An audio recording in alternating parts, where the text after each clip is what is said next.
Bonjour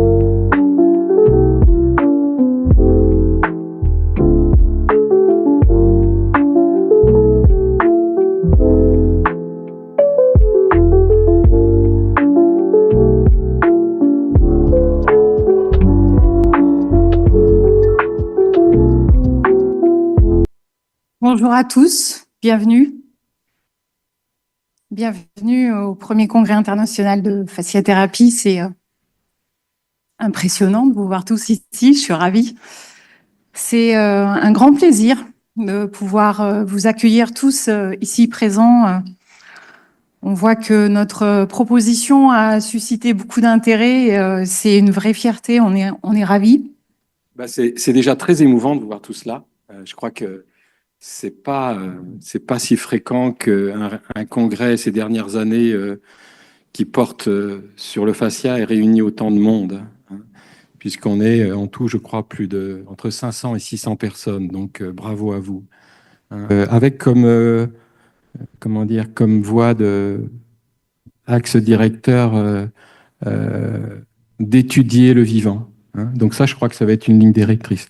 Donc, je voulais vous souhaiter un très beau congrès à tous. Merci encore d'être là. Alors, pour commencer, je vais donc appeler le docteur Jean-Claude Guimberteau. C'est vraiment un grand plaisir, sincèrement, d'accueillir Jean-Claude. Bien, bonjour à tous. Oui, je vais reprendre un peu les paroles de Christian. Je suis mais alors vraiment très heureux de cette organisation du premier.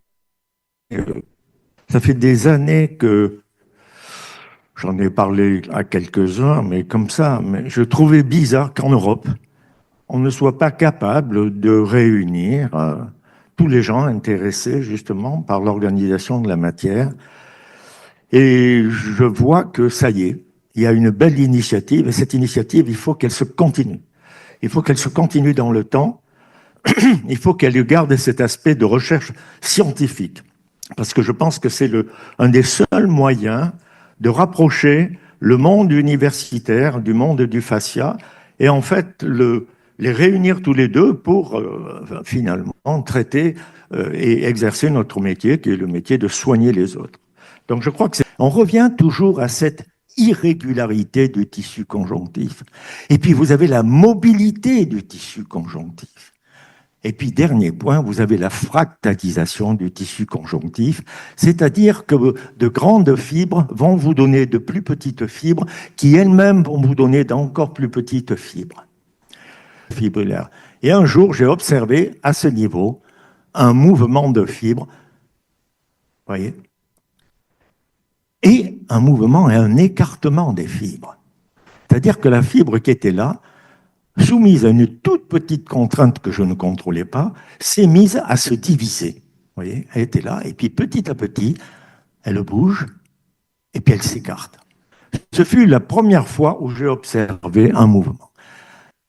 Une fibre, ici vous avez une fibre qui est colonisée entièrement par des cellules. Donc les cellules se servent des fibres du tissu conjonctif, du système fibrillaire, pour migrer. Et là, il faut vous rendre compte que j'ai pratiqué la chirurgie sans me soucier de ça jusqu'à vers l'âge de 48 ans. J'avais plus de 20 ans de chirurgie derrière moi. Mon souci était un souci technique, c'est-à-dire réussir l'intervention, il faut que ça marche. Quand vous arrivez à avoir un peu d'expérience, vers 48-50 ans, que vous maîtrisez assez bien la technique, vous pouvez vous donner soit la possibilité d'aller jouer au golf, soit d'essayer de comprendre ce que vous avez sous les yeux. Donc, j'ai choisi la deuxième solution. J'ai essayé de comprendre pour améliorer un peu mieux ma technique. Et en essayant de comprendre, je me suis aperçu que finalement, eh bien, je n'avais pas compris grand-chose. Voilà. Merci encore. Merci.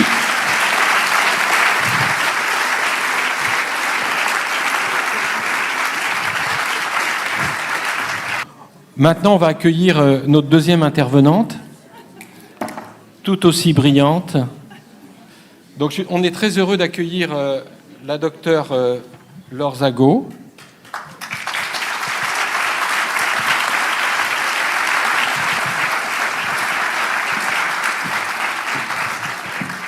Donc, elle est docteure en neurosciences cognitives et neuropsychologie humaine de l'Université de Lyon. Moi, je vais vous présenter essentiellement des schémas. Je suis désolée, ça va être très simple. Enfin, j'ai simplifié au maximum.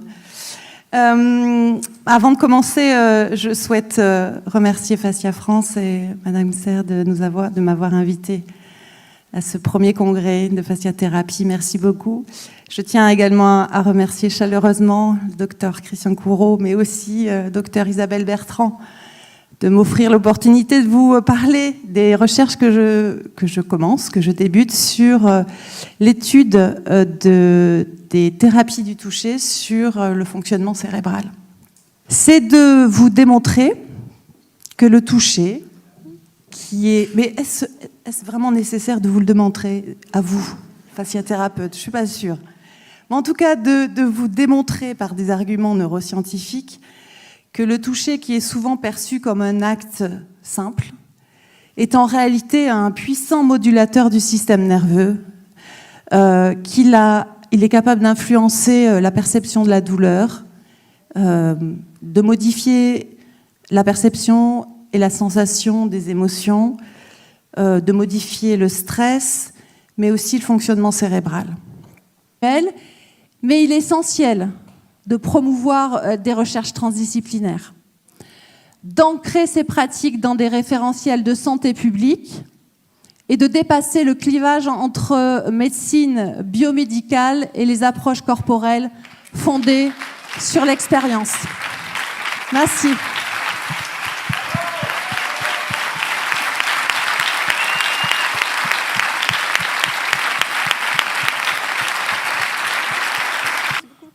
Merci pour cet exposé brillant qui était un peu speed, je dois dire.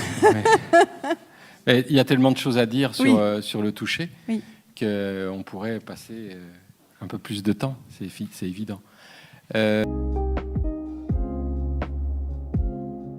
Bon, je vois que les échanges sont fructueux et c'est toujours bon signe.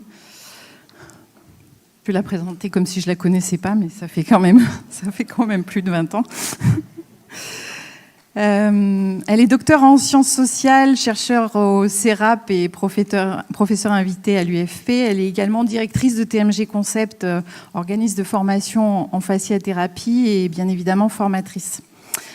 Praticienne, chercheur, investie depuis longtemps dans la recherche, elle est la coordinatrice de l'étude clinique menée sur l'intérêt de la fasciathérapie dans la prise en charge de la lombalgie chronique qu'elle va nous présenter aujourd'hui.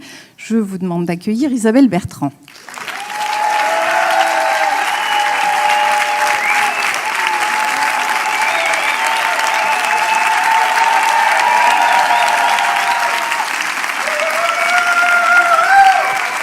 Alors, je vais donc vous présenter les résultats de l'essai clinique qu'on a réalisé sur l'intérêt de la fasciathérapie MDB dans la prise en charge du patient lombalgique chronique. Donc, pour commencer, je vais vous présenter le contexte de l'étude. Avant l'entrée dans l'étude, donc avant la première séance et après la 5e séance. Donc, c'est le questionnaire, donc le trait qui parle du trait d'anxiété. On a aussi le SF12 et le DALAS, donc qui sont des questionnaires validés, qui évaluent la qualité de vie et qui évaluent aussi l'impact de la douleur sur la fonction. Et puis peut-être ils peuvent se lever pour les 60 praticiens.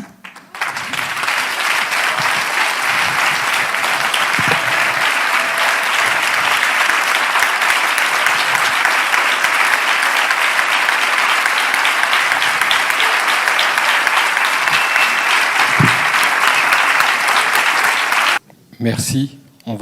Merci. Je ne sais pas s'il y aura d'autres questions, mais on va consacrer le temps. Merci beaucoup.